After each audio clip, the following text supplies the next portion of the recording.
Hey, welcome back to the channel. Today I want to show you my guide to making bass chains. So without any further ado, let's get right into it. So let's start with just a regular audio track here. I have the soft clip. I'll delete that just so that we start all the way from 0%, and then I'll just name this bass chain. Now what I'm going to do is I think we'll do two separate things. So first we'll make a bass, and then we'll go in and we'll find something off of Splice that we can process, and then we can see how it affects each thing. I'll take that out of the group so there's no further processing, and let's go ahead and just design a bass really quick, just something simple. Again, we'll take off the saturator so there's nothing else kind of messing with the bass, and then let's go ahead and design something here. So let's pick an E note. Let's get in here. I like these Nazca wavetables.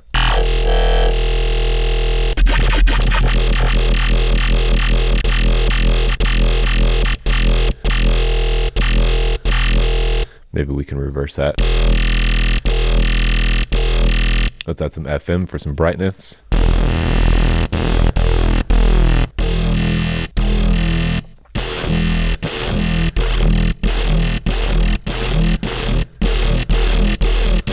And then we'll use a filter to clean it up.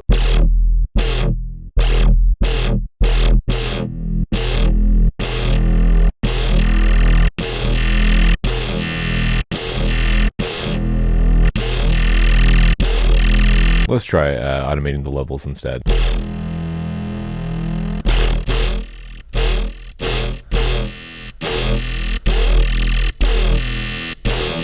Maybe something like that. Let's go ahead and leave the sub off, and then we always add a separate sub, so we're not going to worry about the low end frequencies here. So we have a kind of growl-esque bass, and then let's go and find something in Splice. Something like that's cool. And then we'll just take that first one. Cool. All right. So the first thing that I like to do when I am making bass racks, I usually resort to a single one, but these are going to be the steps I go through when I'm adding things to basses, and then we can group it together and it can be kind of a pseudo bass chain. So let's go ahead and go through that. So the first thing that we're going to look at is going to be distortion. So let's go ahead and go into our audio effects here. And I'm going to grab some type of, either you can use a saturator if you're in Ableton. I like to use the Camel Crusher too. Let's do a saturator so it's a little bit easier to follow along with. So let's start with our handmade bass, and then I'm going to go ahead and change this to stop sign. And then let's go ahead and start pushing the drive, and you can hear what that does.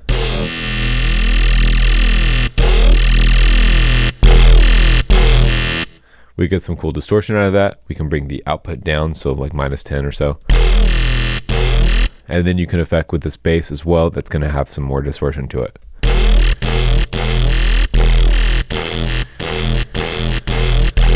Maybe just a little bit is good. Now, basically what we're doing for the distortion, or at least how I look at it, is for the sound, it sounds a little clean as it is. It sounds pretty distorted, but when you add the distortion, it sounds way less distorted than when you add the distortion that you just added the distortion. But what we're doing here is, what I think of when I'm adding the distortion is I'm thinking of more for the following effects to grab onto. So more grittiness for it to follow onto, more for us to kind of attack and manipulate as we move forward with effects. So without the saturator, with the saturator, you can hear that we're adding more distortion to it. Cool.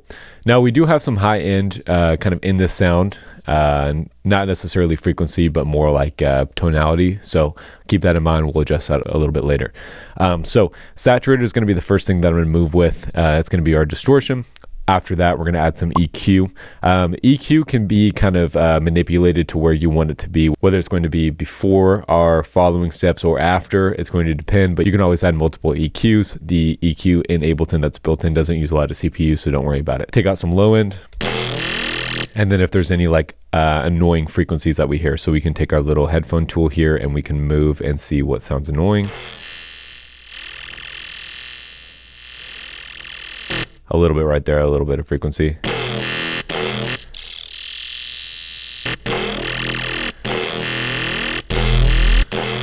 Now, of course, we're taking away some low end, but let's focus on the kind of tonality of the sound before we worry about the low end, because we can always add that with a separate sub, which is what you should do in the first place. After my EQ, after we clean up the sound a little bit, we're going to go through and we're going to add some space to it. So you can do this with the dimension expander. You can do this with the utility, whatever it might be. Utility is good because it's one, it's built into Ableton, and two, you have a pretty wide like kind of parameter of what you can do. So if you want to bring it all the way to the middle, if you want to bring it at the end, you can see how wide it makes it. So we can kind of dial this in, maybe like 115%. Adding some stereo width. Usually I'm not too concerned about making these basses right in the center. I want them to have some width because there's usually a lot of things stacked on top of them. So there's probably a main bass and then some type of effects layer on top of it, and then maybe a secondary bass on top of it, whatever it might be. So I want to make sure that our main bass is kind of standing out where the rest might be in the middle, along with the kicks and snares, etc. So might not be like subjectively right, but in my opinion, I think it sounds cool, and I think the music comes out pretty cool as well. So add some space to it, and then we can kind of keep working forward. And these are kind of just how I attack it too. So don't think that they have to be in this order. You can definitely change things and adjust them how you want, because everything is going to happen from left to right as the sound is playing. So make sure you keep that in mind while you're processing basses. So after we add some space, I'm going to add some type of tonality as well. So I like thermal a lot. I've been using it a lot more. I used to really be on the Portal, like kind of grind, but since I've been using thermal, you can get a lot of really cool things out of it, especially for basses. So let's go ahead and just dig through some of the presets here.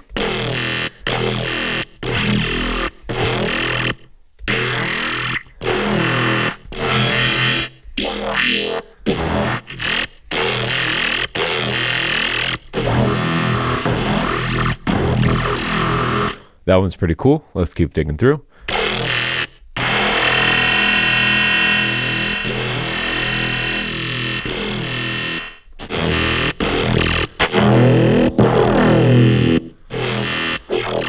And then we also have different categories too. Let's go in our bass category.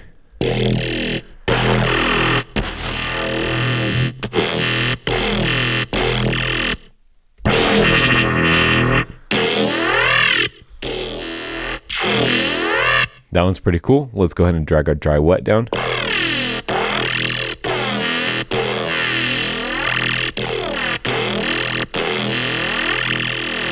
Cool. We'll add some tonality, a little bit of different effect in there with the sound, so it sounds a little bit less regular. If we go ahead and just start grouping everything here, we can hear what the sound sounded like before and after. So before, after. So definitely more volume, more distortion, a little bit more cleanliness, and then we're getting some extra tonality from that thermal.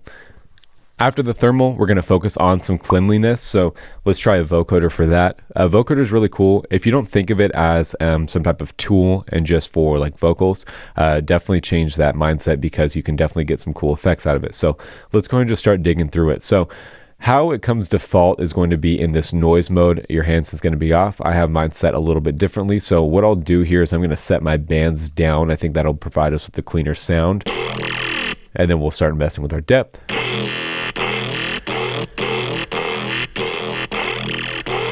And then our formant is what I was talking about earlier, to adjust the kind of tonality of the actual sound. So we can adjust this to make it sound a little bit deeper depending on the song. Definitely adds a little bit of a darker tone to it. And then we can start messing with our voicing too down here.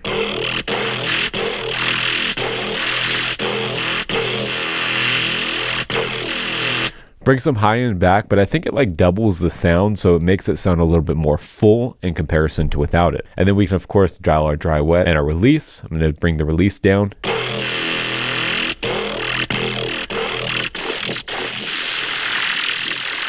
Bring our bands down a little bit.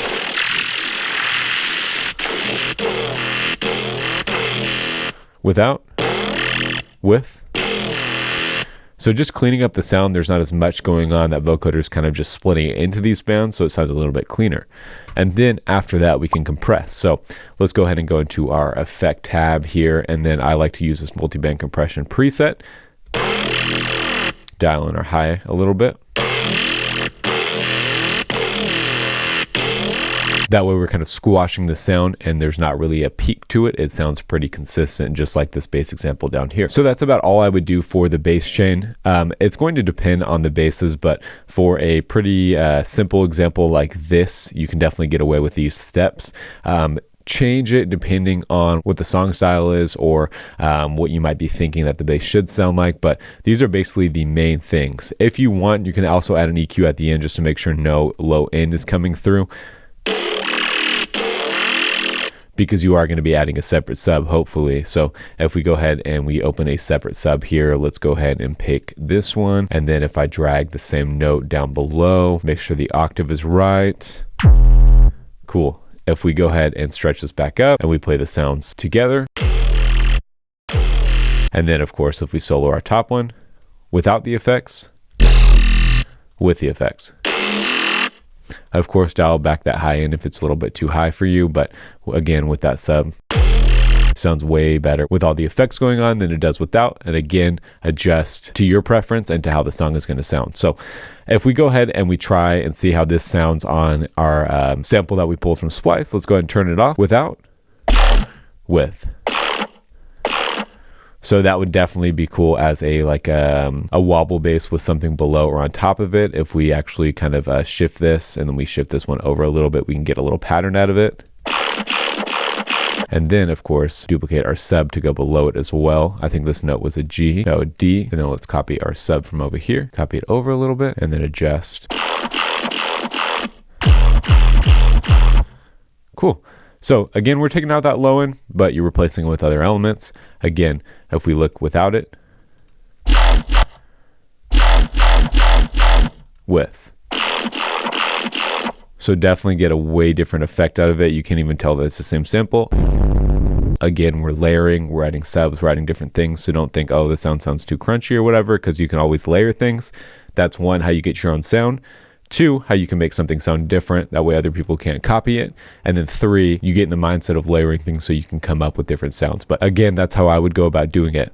Now, if we actually take off this bass chain and we go into, I believe, my effects. No, let's go into my audio effects, my audio effect rack, and then we can pull my bass processing rack. We can see how I have this one set up. So without this one, sounds like this. And then with this one. So definitely more vocoder heavy, but how we have this one set up a little bit different, but we have EQ, some vocoder, we have Portal, some Camel Crusher, we have some OTT. So about the same type of things. We have the EQ, the vocoder for cleanliness, Portal for tonality, Camel Crusher for distortion, and then OTT for compression. So that's how I would go about setting up my bass chain. I hope this helps you out, but that's all I have for you today. I hope you learned from the video. Thank you for watching, and we will see you again in the next one.